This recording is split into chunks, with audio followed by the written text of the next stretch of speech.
participe. E hoje eu vou falar sobre as roupas de bonecas, em especial agulhas. É a dúvida de muitas pessoas sobre as agulhas. Tipo de agulha para costurar à mão, para bordar. As roupas de boneca são delicadas. Qual é a agulha correta? E o tipo de linha que você usa para aquela agulha? Então hoje nós vamos falar sobre esse assunto. E está muito rico. Você acha que a agulha é qualquer uma? Pode ser, só que não. A agulha, ela é um instrumento tão sério que você pode ou não ter um bom resultado. Então, eu vou falar tudo sobre as agulhas, a melhor agulha, o tipo de agulha, o número de agulha. Você sabe que as agulhas têm número? E precisa de uma boa agulha para você fazer um bom acabamento. Agulha longa, agulha fina e o tipo de linha. Para costura, para bordado, linha perlê, moulinet. Então, nós vamos falar sobre essas agulhas. Muitos detalhes que realmente, quando você faz à mão, você consegue um resultado bem melhor. E para que você tenha um bom resultado, você também precisa ter um instrumento bom para trabalhar isso daí. E quem que pega uma agulha, qualquer agulha, lá daquele agulheiro, que às vezes tem até um detalhe na agulha que fica, né, ela tá oxidando, às vezes tem até um ponto de ferrugem, e você fica sofrendo com essa agulha. Outra coisa também, você quer fazer detalhe pequenininho e você não consegue. O que pode estar acontecendo? Então, as agulhas, elas têm a agulha certa para cada situação, tá? E eu vou falar sobre isso hoje, porque é uma das coisas que eu busquei aprender bastante. Não sei tudo, longe de saber tudo. Dentro das técnicas que eu estudei, que eu me dediquei, eu consegui entender mais sobre as agulhas, o que favorece você fazer o ponto certo, aquele ponto mais fechado, aquele ponto que você consegue fazer numa sequência, numa linha mais reta, quando você quer fazer uma linha mais reta, ele não fica saindo tanto do lugar, porque mesmo você riscando, fazer a costura em linha reta, manualmente, ou um bordado, ele é complicado, porque vai demandar muito também qual material que você riscou para seguir essa linha. Você usou um lápis, uma caneta, um giz, isso vai implicar se a costura vai ser reta ou não. Você sabia disso? Isso conta muito na hora de você fazer esse trabalho. E um dos primeiros pontos que você tem que ter certinho é o molde, o risco certinho, e aí você trabalhar com o material correto. Então hoje nós vamos falar sobre trabalho feito à mão, tá? Nós podemos falar da máquina também, mas o intuito é ensinar vocês sobre o trabalho à mão, a agulha que você vai utilizar para fazer esse trabalho à mão. E qual é o tipo de agulha, né? Quais são os tipos que existem, até que eu conheço, né? Então, e o formato dessa agulha para que você tenha uma boa execução nesse trabalho. Porque costurar à mão é muito fácil, desde que você esteja usando o instrumento certo. Se você quer fazer uma costura acompanhando uma linha, pegando qualquer agulha para render aquele ponto, com certeza o resultado não vai ser bom. Você sempre vai ter que usar uma agulha mais fina e uma agulha adequada para o tipo de costura que você está fazendo. Por exemplo, existem agulhas de 2 centímetros, se não me engano 2 ou 2,5, é a menor que eu conheço. Eu vou até verificar aqui a agulha a menorzinha. Eu sempre faço confusão. Existem agulhas para você fazer o quilt à mão. O que é o quilt à mão, gente? O quilt à mão é quando você vai trabalhar uma colcha, uma almofada, uma capa de estojo, que você vai trabalhar prendendo o tecido da frente com o tecido do forro e no meio tem uma manta. O que é essa manta? Uma manta acrílica, uma manta de algodão. Então, é esse chamado de quilt. E o quilt feito à mão, ele precisa de uma agulha especial. Não é qualquer agulha que você vai conseguir fazer isso. Deixa eu pegar uma agulha aqui e verificar a medida dela, para que eu fale certinho para vocês. Ela é de 2,5 centímetros, a menor que eu conheço, que é essa daqui. Deixa eu prender ela aqui em alguma coisa para vocês verem. Ela é a número... Ela deve ser a número 10, aquela japonesa não marca ali. Ela é esse tamanho aqui, ó. Tá vendo? Olha como ela é pequenininha. Essa daqui é a agulha para quilt feito à mão. Deixa eu arrumar aqui. Ela fincou um pouquinho. Olha só. É essa agulha aqui, ó.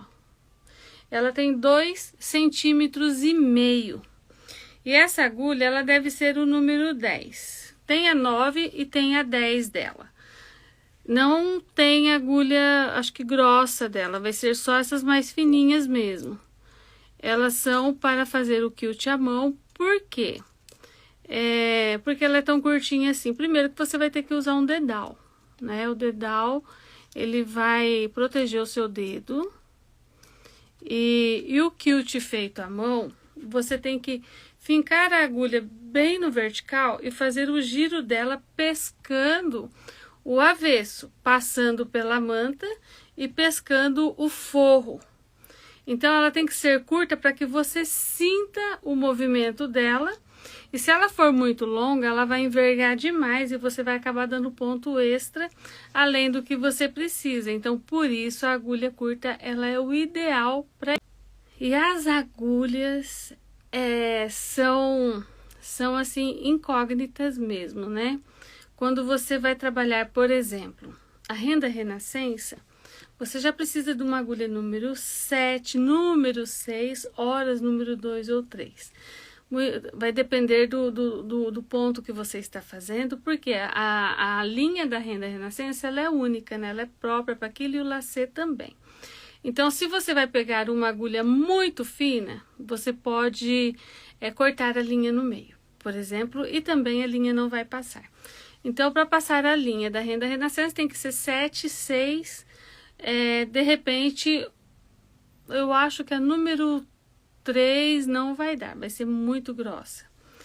Talvez dê, vai depender do ponto, né, porque às vezes a gente precisa até de 2 agulhas. E aí, quando você vai trabalhar com uma linha perlê, a número 7 dá.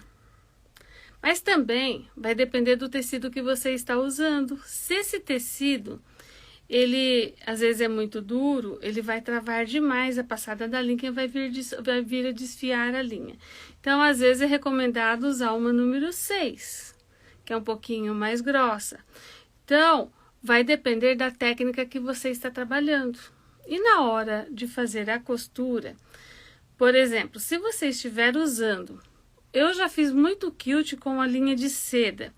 E também, na hora de fazer a aplicação de vira de agulha, eu já testei a linha de seda, porque a linha de seda, ela é mais delicada e ela se camufla muito mais fácil na hora que você quer uma costurinha invisível, você quer que só apareça o efeito da costura, mas não quer que apareça a linha. E ela tem uma boa resistência. E ela é bem delicada.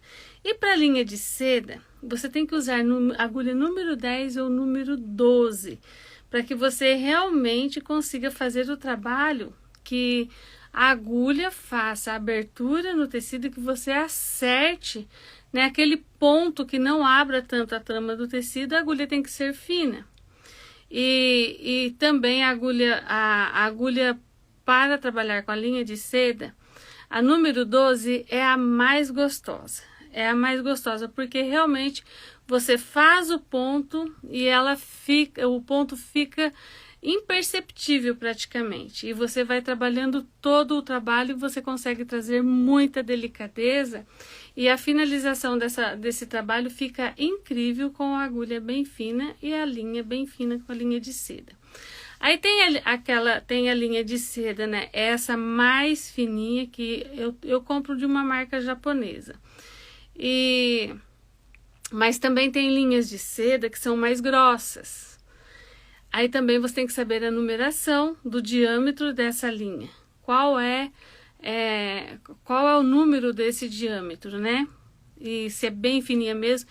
Não especificamente você precisa saber a numeração, mas pelo olhar você vai reconhecer uma linha de seda mais fina e uma mais grossa, porque tem as linhas varicor, né, que é considerado uma linha de seda. Eu não sei dizer com precisão se realmente é de seda, mas é uma linha que tem brilho, é uma linha bem conceituada e ela é bem mais grossa do que essa que eu falei agora, que é uma linha japonesa, que ela vem de carretelzinho e rolinho, enquanto a varicor, ela vem de meada em estilo torsal. E ela é bem mais grossa em relação a essa, não que ela seja grossa, ela é fina também. Então, uma linha varicor, por exemplo, você vai já usar uma agulha número 9. A número 10 vai ser muito fininha e vai partir a linha ao meio. Tem tipos de linha e tipos de agulha, que a linha realmente, se você não trabalhar a ponta dela, colocar ela amassadinha no estilo vertical, não vai entrar no olho da agulha. Porque o que acontece? Uma agulha boa, ela não pode ter o olho tão maior do que o corpo da agulha. Quando o olho da agulha é muito mais aberto do que o corpo, é muito mais fácil de passar a linha. Só que também, na hora de fazer a abertura no tecido, o corpo da agulha vai fazer uma abertura quando chega no olho com a linha, vai ter dificuldade de passar, porque a abertura que foi feita anteriormente não é a mesma que precisa passar o olho com a linha. E a linha, normalmente, ela vai dobrada ali no olho, né? Ela tem que ser dobrada. E aí ela fica mais complicada para passar se não for o diâmetro da agulha correto em relação à linha. E esse é um fator que importa muito na hora de você escolher a agulha certa.